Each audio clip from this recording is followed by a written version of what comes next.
So, hey, Yeah. I want to share a call with you I had today. It's so funny. Like, Okay. you know, I was taking this call. So, after Mm, introducing myself to the client, and the client, he said, or interpreter, you can introduce yourself to the patient, and then we will take it mm. from there. So, I said, 你好, I just said 你好, he said, 屌,我 Aiyo. 帶到我藥嚟添. And the client just turned around and said, interpreter, what happened? I said, Mhm. he just said, oh, snap. I didn't bring my medication. So, oh, Wow. really? I just thought that, he was Mm. angry with me. Did I do something? So is that what it is? He forgot to bring his medication? Let me ask him. 咁我就問咗 So I asked, 先生你係咪忘記咗攞你啲藥嚟啊？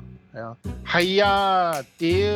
醫生叫咗我帶過嚟，我又忘記咗。唉，哇！佢講咗屌咁多次㗎啦。係啊，seriously，佢真係講屌咁多次。In front of the So doctor.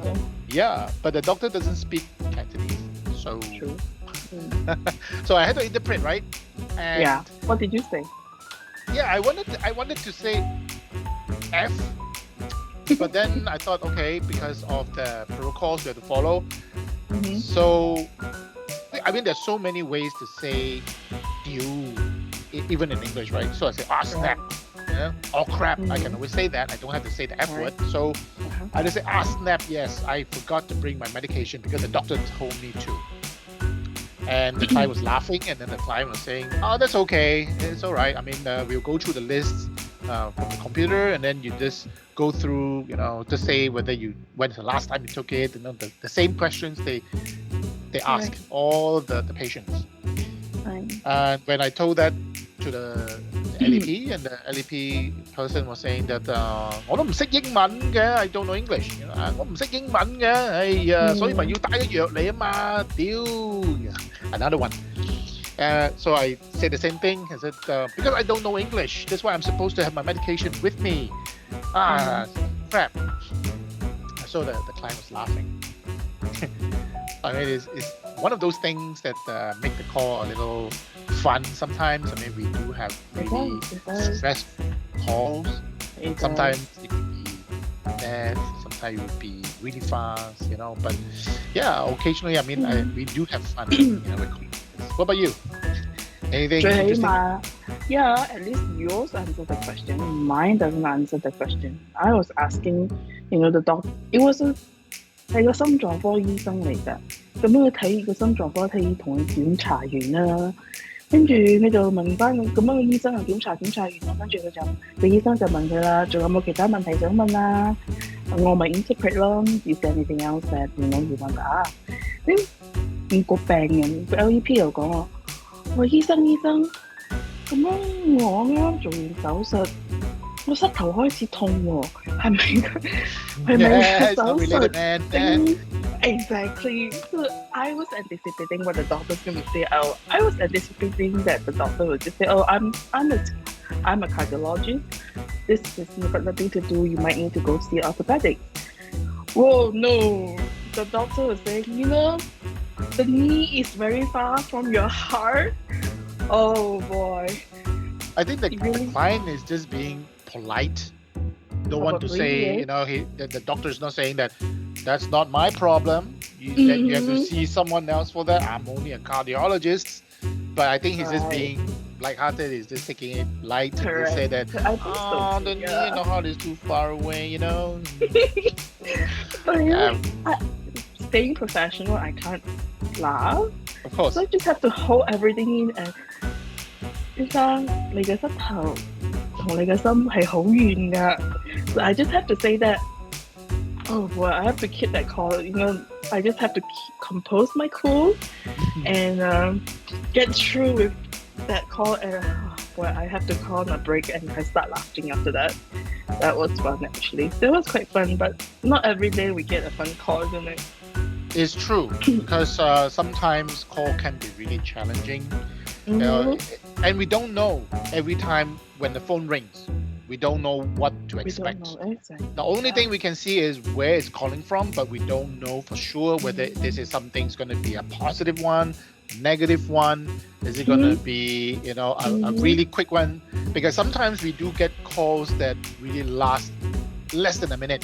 Even our opening Oh, is yes. longer than that. Exactly. And all they want to do is, interpreter, can you please ask the patient what is it they are trying to tell me?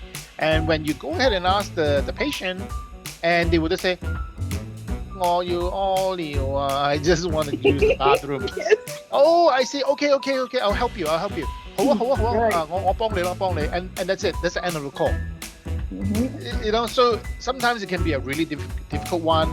Yeah. For example, sometimes, when, I'm a VRI, as you know, and after my introduction, I will actually see the doctors are talking among themselves, and I kind of know, oh no, this is not going to be good because they're very serious. They're talking among themselves, and sure enough, they will say, interpreter, just heads up, this is going to be quite a difficult call.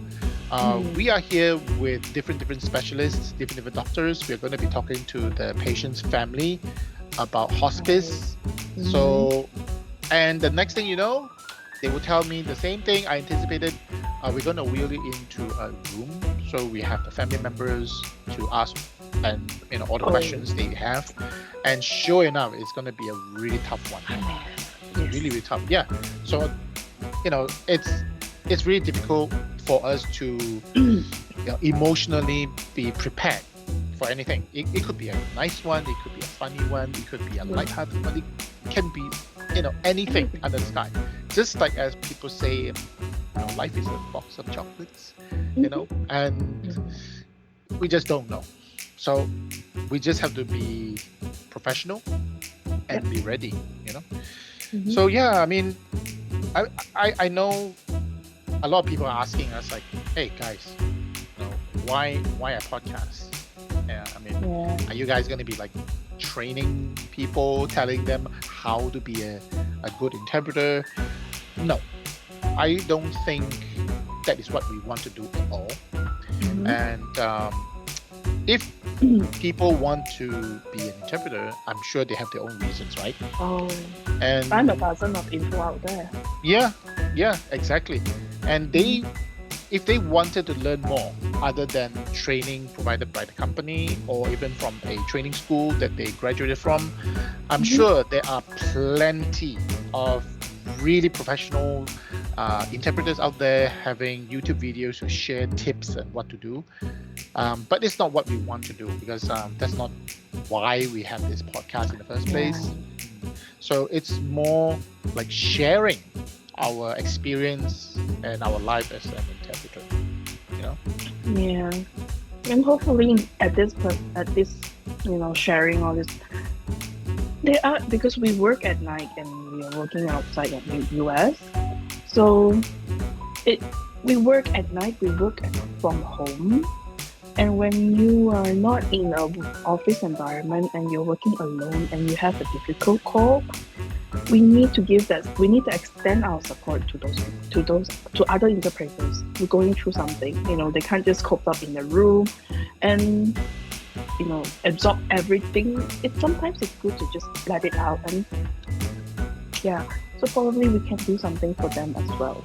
Yeah, because it's a few things. Because on one hand, we can't disclose anything, but at the same time, when we go through a really difficult call, we will advise to just log off, have a shower, have a cup of tea, whatever, and then you log back again. But over time, when you accumulate these negative emotions, it's not healthy, right? It's not healthy. And usually when you join a wave, a new class, and there are different people with different languages who are also participating in the onboarding training process. So even if you don't meet, and so happen, if you're unlucky, your language is, and you're the only one, and you have different wave mates who are different languages like Vietnamese, Mandarin, Arab, whatever, and you want to share a call that you're not familiar with, there's no one to share with. Even if they want to help, Yeah. they wouldn't know how to share with you in your target language, right? English is fine, but then your target language, like for me, I'm Cantonese, you're Cantonese. But what if our wave group are more Vietnamese or Arab or other languages that it is just outside of Cantonese? It's not something we can just share. Sometimes I just like to say, oh, how do you interpret this? And of course, our team leaders are so busy. They are not going to be able to help us that much because they have so many other things to do and with other interpreters to support. So I believe the support is very important. The support group is very, very important. And I'm not saying that we want to form a little group so that we can, share or disclose confidential information, but at least share, how you feel. You just want to let it out, other than just sharing terminologies or experience of calls. Of course, that would be fun, but then sometimes it's really hard. I get hit so many times with difficult calls. I do not have anyone to speak to.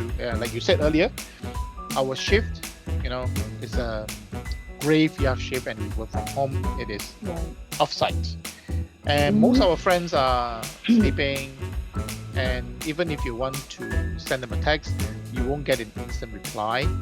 And even though they would, we can't tell them that much. So it's kind of pointless in a way. Yeah.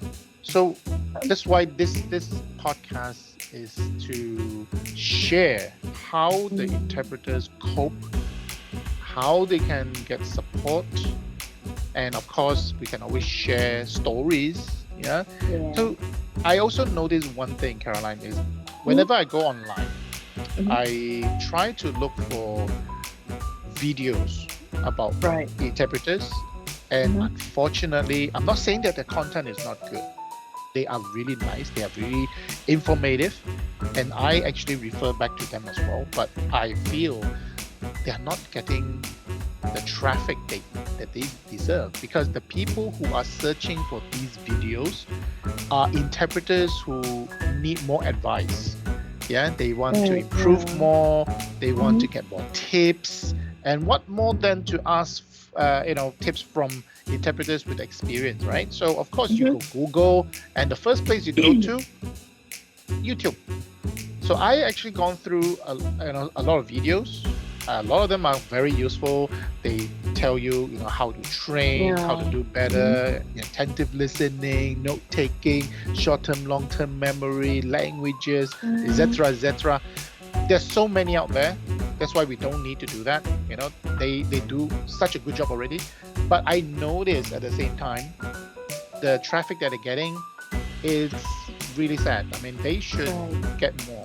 Unfortunately, these are people who want to practice. They want to know more. These are interpreters to be, who wants to improve. But it does not reflect our life as an interpreter. Yeah, what we go through, and how we have gone through the rigorous training, and the calls, especially from OPI, over the phone interpreters, back to back, different industries, non-stop. No job is easy.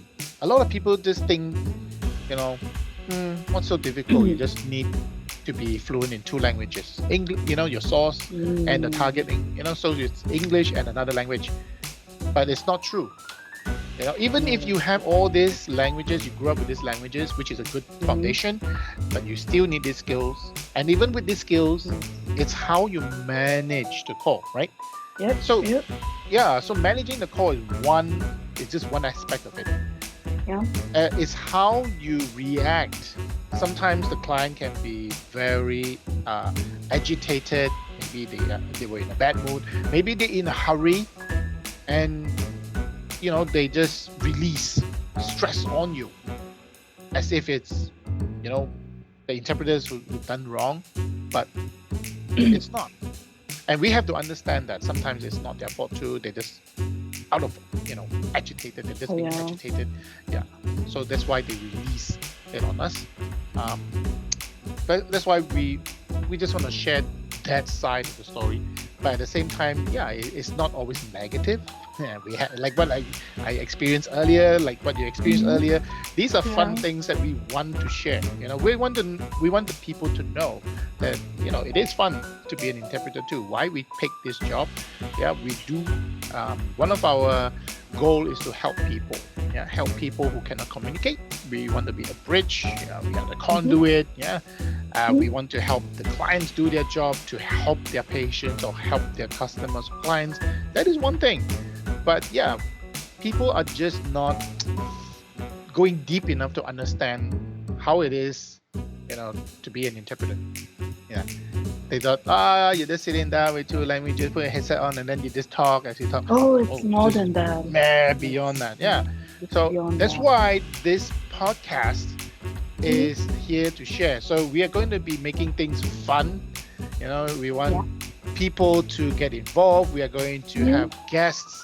We have a list of them already. We have Mhm. other interpreters from different languages. We have team leaders, etc., etc. To share what it is. We might even find, get a few people who's going to support what we say about mental support for interpreters. Yes, So let's it's do not that. just skill, because there's so many out there already. But we want people to have a glimpse of our life as interpreters, so that they Yeah. have better understanding how interpreters work, what is their job, why there are certain things that we cannot do. Because a Yes. lot of the Mm. clients or the LEP person, they're wondering, why can't you do like this? Why can't you do it like that? Why can't you be more flexible? Unfortunately, interpreters have to follow the guidelines. Being Guidelines. interpreters, we Yes. cannot take things personal. We cannot give you opinions. We cannot just Mhm. assume things, because we Right. don't know you. We don't know the client. We don't know how well you all know each other. We don't know anything. We are just there for Mhm. the job at that particular time. So we cannot just assume anything at all, right? So that's why I hope this podcast is going to give them a glimpse of why we couldn't do certain things, and what kind of Mhm. calls we actually get, and how we actually distress ourselves, how we support each other. Mhm. And I think it's a really positive thing, that everybody should, not just interpreters, anyone, for those Yeah. who are interested to know how an interpreter works. We can always share that. You have questions Mm. you want to ask, we can always share that. Because Yep. before I was an interpreter, I would I would tell you 10 years ago, be an interpreter, you're nuts. It's boring. It's boring. Yeah. But after, during the pandemic, my company was affected as well, just like any other company. So of course we needed to survive, right? And my friend said, "Oh, Mm. why don't you try being a interpreter?" Something that I said no many years ago, and of course because we need to survive, so I went ahead. Wow, the training was just really tough, and that was the peak of COVID. People were dying, hospitals were overloaded, overcrowded. Right. They is the brink of collapse, and Mm. it was really difficult. We Yeah. see people die. We see families unable to see each other. The saddest thing Mhm. I've seen is the nurse holding up their phone and said, "I can only FaceTime, let you all FaceTime and say your goodbyes or say hi." That is sad. Yeah. Mhm. So it was really stressful. And after things eased, I did not want to go back to my company. I said, no, this is much, much more meaningful. I get to see a glimpse of a family, you know, how they work together, how they love each other, how they Right. support each other. They came into the Mhm. hospital, they left, they came in because of cancer or any problem, then they were able to leave, and lead a healthy life. Some unfortunate, they die in the hospital. So these are really difficult, things that we have to go through, Yeah. and we need to share. So yeah, it's a platform that we like everybody to participate, not just interpreters, but people. They want to understand, why there's certain things that we cannot do, and how people cope with, Precisely. yeah. So Yes. how do you cope? Precisely. Mm, Yeah. Mental health. You know. people may mistake us as just interpreters who knows, like you said, who knows two language, and we just interpret in between. But I think a lot of the times we are not robots, you know. We give our empathy to that call, but at the same time, most of the time we don't realize that what that call is that does the call give us anything? Yes, it does. A lot of emotion because there's just a couple of probably an hour of that entire shift that you have that difficult call that you feel, but it makes a lot of impact. We cannot just suppress everything inside and then okay, let's move on to the next one. Yep. So with this platform, I really hope that they don't have to share with us, but at least when we share our experience, they don't feel like they're alone. They're not the only one person that's going through it. And some people just don't like sharing, but once they know that other people is going through the same thing, then they will feel much better. I'm not alone, given that we're already working from home, graveyard shift and everything. So I think I think Absolutely. this outreach is what is this channel, what is this podcast is actually. There's a lot of information how to skill up your note taking. That's a lot of information, but so far, like I said, I've gone through YouTube myself. I don't find any information that like, okay, what does exactly an interpreter do on the call? How do they digest the information?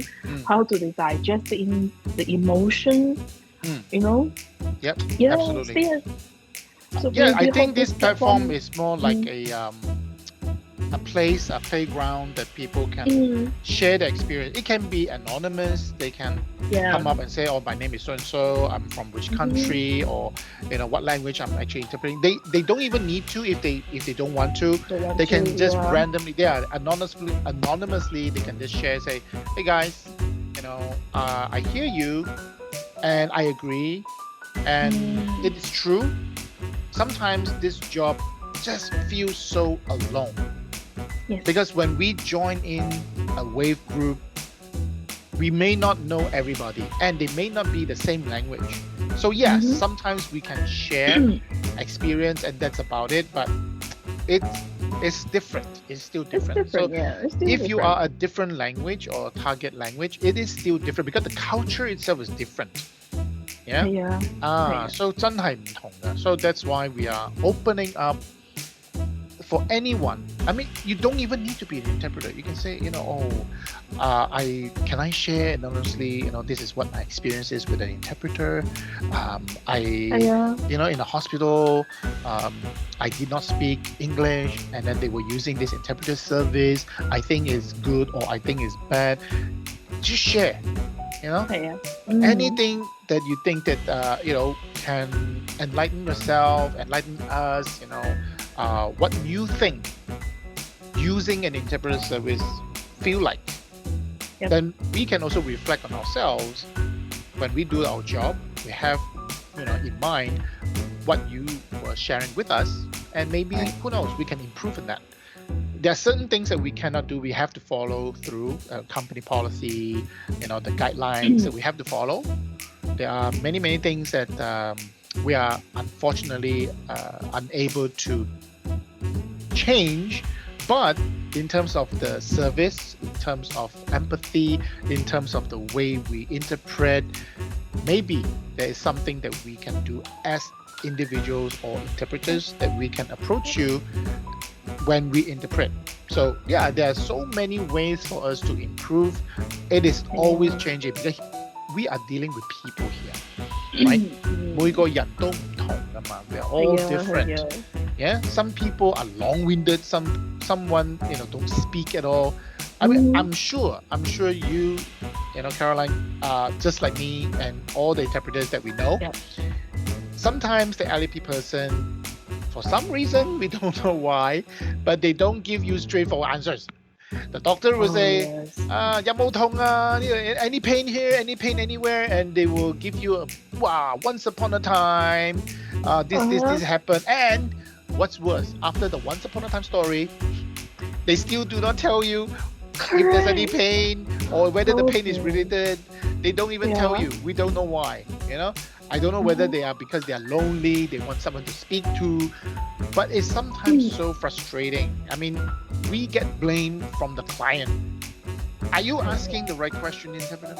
Are you sure you asked the right question? Are you sure you interpreted accurately? So we get the blame too.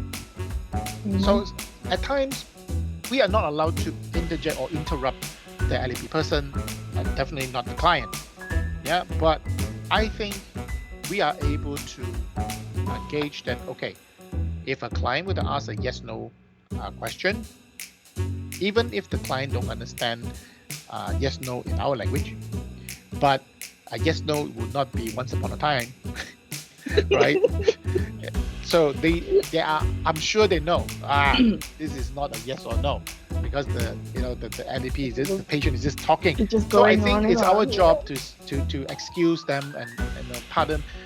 Sorry, sir. The doctor is asking yes or no. If you have this, can you please answer this question? And you bring them back. Right. Yeah. Yes. Sometimes, Yes. like you said, after the operation, my knee hurts. Yeah, unfortunately, the heart and the knee is really far Really apart. far. It's not related. Yeah. So the patient, the LEP person are always the same. We don't understand why they cannot just give you a straightforward answer. Interesting enough, it's not just Cantonese. I get complaints from Mandarin interpreters too, Vietnamese, any other language, Spanish too, Russian. When the client is asking a question, they don't give you a straightforward answer. Oh boy. Yeah, and sometimes it gets so bad, and really I don't understand why LEP, or their family would do that. But I have interpreters share with me, say, Jen, sometimes this job is amazing. I love this job. But sometimes it is the people that we're dealing with.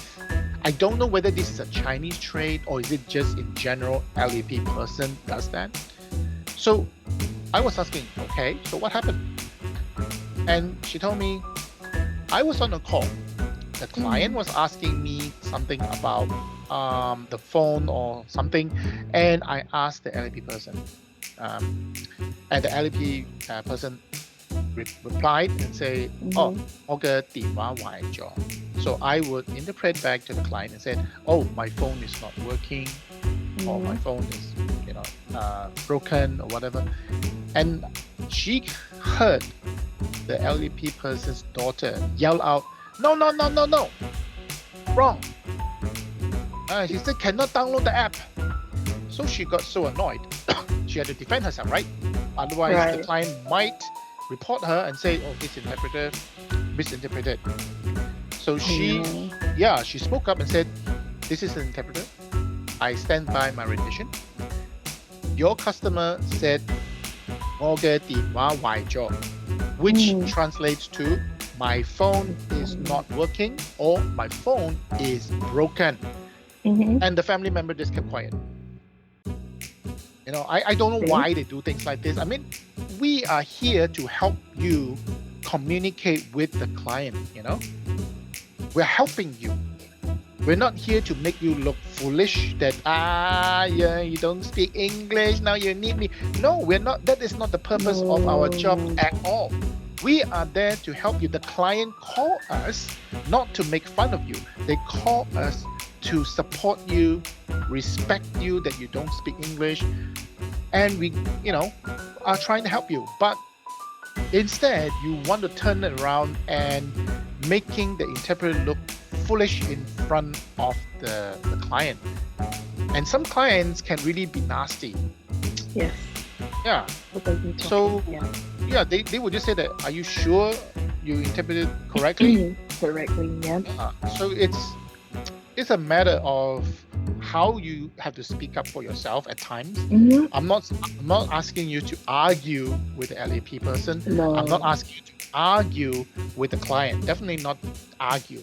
But you have to use your tool and say, I stand by my rendition because customer said this. Like 我嘅電話壞咗 means my phone is broken. My phone is not working. what the LEP's daughter is saying that, oh, I cannot download the app. That is totally different. So, but the question is, why do we have to go to that extent, right? Why? We should not need to. Well, we are there to help, and that is why this podcast, this this community is so important. That we have to support all the interpreters. We understand you.